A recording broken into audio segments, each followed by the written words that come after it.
பாக்கியா ரோட்டில் நடந்து வந்துகிட்டே இருக்காங்க. வர வழியில் மயு வாசலில் நின்றுட்டுருக்காங்க. என்ன மயு, எதுக்காக நீ நின்றுட்டுருக்க அப்படின்னு பாக்கியா கேட்குறாங்க. இல்லை மம்மி இன்னும் வரல, கேட்டு மூடி இருக்கு, அதனால தான் நான் வெயிட் பண்ணிகிட்ருக்கேன் அப்படின்னு சொல்கிறாங்க. சரி நீ வா, வீட்டுக்கு வா அப்படின்னு கூப்பிடுறாங்க. இல்லை அம்மா திட்டுவாங்க, வேண்டாம் அப்படின்னு சொல்கிறாங்க. சரி நீ இப்போ என்ன பண்ண போகிற அப்படின்னு சொல்லிட்டு கேட்குறாங்க பாக்கியா.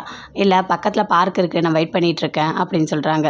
சரின்னு சொல்லிட்டு பார்க்கில் போயிட்டு மயு உட்காந்துட்டே இருக்காங்க. என்ன குழந்தை தனியாக போகிறாளே அப்படின்னு சொல்லிட்டு பாக்கியா பின்னாடியே போகிறாங்க. போயிட்டு பார்க்கில் பார்க்குறாங்க. என்ன ஆண்டி நீங்கள் வந்திருக்கீங்க அப்படின்னு சொல்லிட்டு மயு கேட்குறாங்க. இல்லை நீ தனியாக இருப்பல்ல, அதனால தான் நான் வந்தேன் அப்படின்னு சொல்லிட்டு பாக்கியா சொல்கிறாங்க. இந்தா சாப்பிடு அப்படின்னு சொல்லிட்டு ஒரு டிஃபன் பாக்ஸ் தராங்க. வேணாம் அப்படின்னு சொல்கிறாங்க. பரவாயில்ல நீ சாப்பிடு அப்படின்னு சொல்கிறாங்க. அதே மாதிரி வாங்கி சாப்பிட்டுட்டு இருக்காங்க. சாப்பிடும்போது ரொம்ப பாக்கியா ஃபீல் பண்ணிகிட்டே இருக்காங்க. என்ன ஆண்டி ஒரு மாதிரி இருக்கீங்க அப்படின்னு சொல்லிட்டு மயு கேட்குறாங்க. இல்லை கொஞ்சம் பிரச்சனை ஆகிடுச்சு, இந்த மாதிரி ஆகிடுச்சி அப்படின்னு சொல்கிறாங்க. மம்மியை பாட்டி தான் பிடிச்சி தள்ளினாங்களா அப்படின்னு சொல்லிட்டு பாக்கியா கேட்குறாங்க. இல்லையே, நான் தான் பார்த்தனே, அவங்க ஃப்ளவர் பாட்டு தடிக்கு தான் கீழே விழுந்தாங்க. அப்போ தான் பாட்டி வந்து தூக்கிறதுக்காக தான் போனாங்க, நான் தான் பார்த்தனே அப்படின்னு சொல்லிட்டு மயு சொல்கிறாங்க. உண்மையாவா மயு சொல்கிற அப்படின்னு சொல்லிட்டு பாக்கியா சொல்கிறாங்க. ஆமாம் நான் பார்த்தேன்.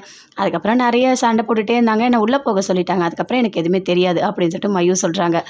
அப்படியே கேட்டுட்டாங்க. பாக்கியா எதுவுமே பேசவே இல்லை. அங்கேருந்து வராங்க ராதிகா, அவங்க அம்மா 2 பேருமே.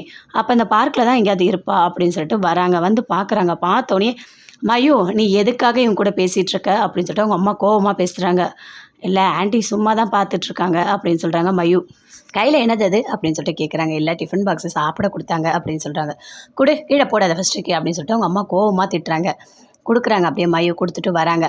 என்ன எதுக்காக நீ மயு கூட பேசிகிட்டு இருக்க, உனக்கு வேறு வேலையே கிடையாதா அப்படின்னு சொல்லிட்டு ராதிகாவோட அம்மா பாக்கியாவை பயங்கரமாக திட்டுறாங்க. ராதிகாவும் அப்படியே பார்க்குறாங்க. இனிமேல் மயுக்குள்ளே பேசாதீங்க அப்படின்னு சொல்லிட்டு 2 பேருமே அங்கேருந்து போகிறாங்க. பாக்கியா யோசிக்கிறாங்க. அப்போது அத்தை மேலே எந்த தப்புமே இல்லை, எப்படி நிரூபிக்கிறது அப்படின்னு சொல்லிட்டு பழனிசாமி போய் பார்க்குறாங்க. பழனிசாமி சொல்கிறாரு, எப்படியாவது நிரூபித்து தானே ஆகணும் அப்படின்னு சொல்லிட்டு. அப்போ மயு வந்து பார்த்துருக்கிறது உண்மை தான், சரி நம்ம போயிட்டு லாயரை பார்க்கலாம் அப்படின்னு சொல்லிட்டு பழனிசாமி பாக்கியா 2 பேருமே லாயரை போய் பார்க்குறாங்க. அப்போ லாயர்கிட்ட நடந்த எல்லாத்தையுமே சொல்கிறாங்க. அவங்க வந்து தப்பாக புரிஞ்சுக்கிட்டாங்க அப்படின்னு சொல்லிட்டு. ஆமாம், அப்போ அவங்க தப்பாக தான் புரிஞ்சிருக்காங்க அப்படின்னு சொல்லிட்டு லாயரும் சொல்கிறாரு.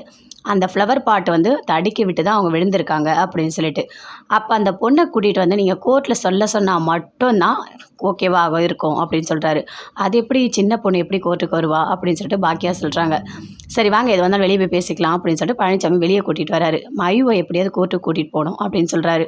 அது எப்படி வருவா, மயு இல்லாமல் ஏதாவது பண்ண முடியுமான்னு பாருங்கள், வாக்குமூலம் இந்த மாதிரி ஏதாவது பண்ண முடியுமா அப்படின்னு சொல்லிட்டு பாக்கியா கேட்குறாங்க.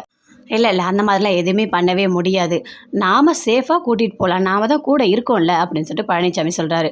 இல்லை இது ராதிகா அவங்க அம்மா எல்லாம் ஒத்துக்க மாட்டாங்க, கண்டிப்பாக ஏதாவது பிரச்சனை பண்ணுவாங்க அப்படின்னு சொல்லிட்டு பாக்கியா சொல்கிறாங்க.